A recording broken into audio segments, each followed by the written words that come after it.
के रख लेता अपनी इच्छाओं को। वो अपने संतान में, चाहे बेटा है चाहे बेटियां, और वर्तमान में तो बेटों से ज़्यादा बेटियों में वो अपनी देखता है कि जब मैं नहीं जो कर पाया वो मेरी बेटियां करेंगी। और आजकल की जो बेटियां वो भी बेटों से कम नहीं है, ठीक है, बहुत ही अलग अलग क्षेत्रों में अपना नाम कमा रही है। आशा करता हूँ कि आप सभी उन ऊंचाइयों को छुए। अब एक बाप है जो क्या करता है, उसका क्या फर्ज है, क्या वो फर्ज होता है उसका, कि वह बाप ही होता है जो अक्सर अकेला बैठ के रोता है। बाप भी अकेला बैठ के, बाकी तो लड़कियां तो 1,20,000 से गाय चुकना ये बेलना ये हो गई है ना। तो लड़का होता है वो ऐसा कोना देखता है जहाँ पर कोई न जाए, और वहाँ पर जाकर वो रोने की पूरी मनसा निकाल देगा वहाँ पर जाकर। कि वह बाप ही होता है जो अक्सर अकेला बैठ कर रोता है, अपनी संतान की खातिर जीता है, अक्सर गम को खुशी से पीता है। कोई भी गम आए ना, आप बाप से आपने मांगे होंगे पैसे कपड़ों के लिए, है नहीं फिर भी उसने आपको दिए, ये बाप ही कर सकता। चाहे उसको कितनी भी विपदा है, लेकिन आपने आया कौन जाऊँ देश यहाँ उड़ जे, कोई नहीं, धीरज रख मिलेगा, वो बाप ही करता है। ठीक, भनक नहीं किसी को उसकी जिंदगी में क्या क्या होता है, अक्सर अकेला बैठ के रोता है, वह बाप ही होता है। कभी घोड़ा कभी गाड़ी बन जाता है, बच्चों के संग वो अपना बचपन मनाता है। खेल खेल में उसे औलाद की फिक्र अक्सर होता है, वह बाप ही होता है जो अकेला बैठ कर होता है। छोटे बच्चे तो उनको खिलाते हैं ना,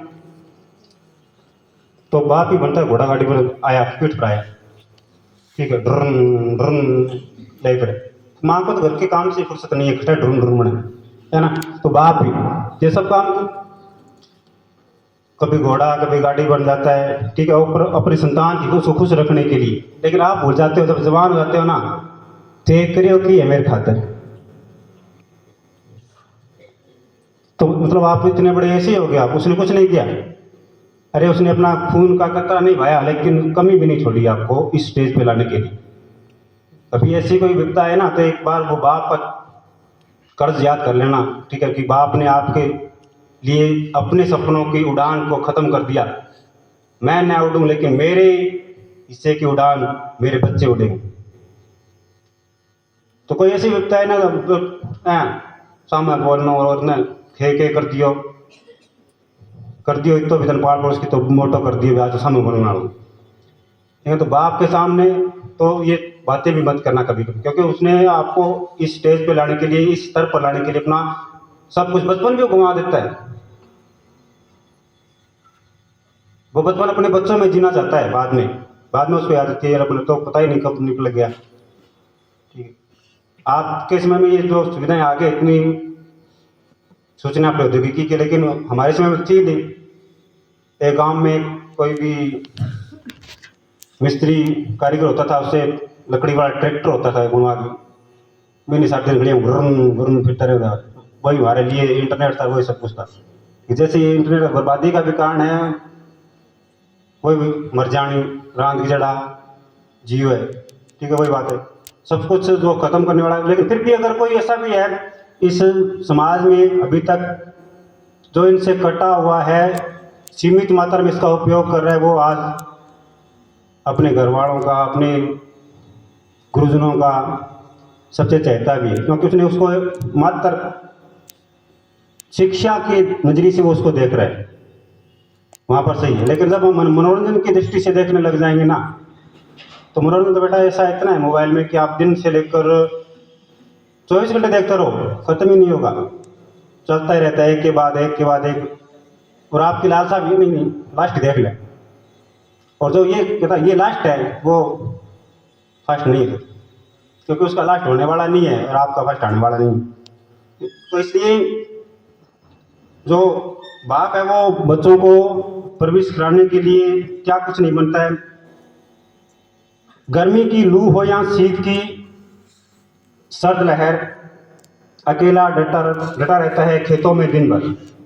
विपरीत परिस्थिति में भी उसका हौसला वज्र सा होता है, वह बाप ही होता है जो अक्सर अकेला बैठकर रोता है। इनकी मेहनत का कोई सानी नहीं, बाप जैसा इस जगत में कोई दानी नहीं। सच में हम कहते हैं कर्ण को दानी कहते हैं ना, लेकिन बाप ने जो आपके लिए दान किए है ना, वो बयान नहीं करता। वो क्यों नहीं करता? क्योंकि वो अपनी औलाद के लिए कर रहा है। वो बताता भी नहीं है, बयान भी नहीं करता कि मैंने ये कि नहीं, क्योंकि उसको पता है मेरी औलाद है, मैं उसकी भी कुछ ना कुछ उसमें इच्छाएं हैं, मेरे बड़ा होकर ये करेगा वो। हालांकि बड़ा होने के बाद पता नहीं आपका नज़रिया क्या होता है, वो आगे की बात हो, लेकिन फिर भी वो स्वार्थ तो होता है, लेकिन निस्वार्थ भावना से वो काम करता ही। समाज में फिर भी क्यों हमेशा पीछे ही होता है, अक्सर अकेला बैठ के रोता है, वह बाप ही होता है। जिसके पास है वो कीमत नहीं जानता, और जिसने खो दिया वो खाक छान। जिसके पास है ना, वो उसकी कीमत नहीं जानता भी बाप की कीमत क्या हुई। और जिसके पास नहीं है, हम जैसे टूर पर गए थे, कई बच्चे सर जी बाप पढ़ना चलाओ, उनको वो फील हो रही थी अंदर से। क्योंकि दो चार थे हमारे साथ टूर पर, उनके पिता नहीं थे, तो बोले बापू बड़ा गाना चला, तो सर जी मत चलाओ। फील आती है वो बाप की, वो याद, क्योंकि उनको पता है उसकी कीमत, वो समझ गए हैं। जो चीज़ नहीं होती ना उसकी कदर होती है, और जो होती है ना उसकी कदर नहीं करते। जिसके पास है वो उसको बाप की जो तरीज है, तवज्जो है, उसको महसूस नहीं करता है। और जिसके पास नहीं है वो खाक छानता करता है कि आज मेरे पापू आता, आज मैं मियाँ करा दिया, आज मैं मियाँ करा दिया, है ना। तो इस समय रहते जो अपने पिता के जो मूल्य हैं, उनकी जो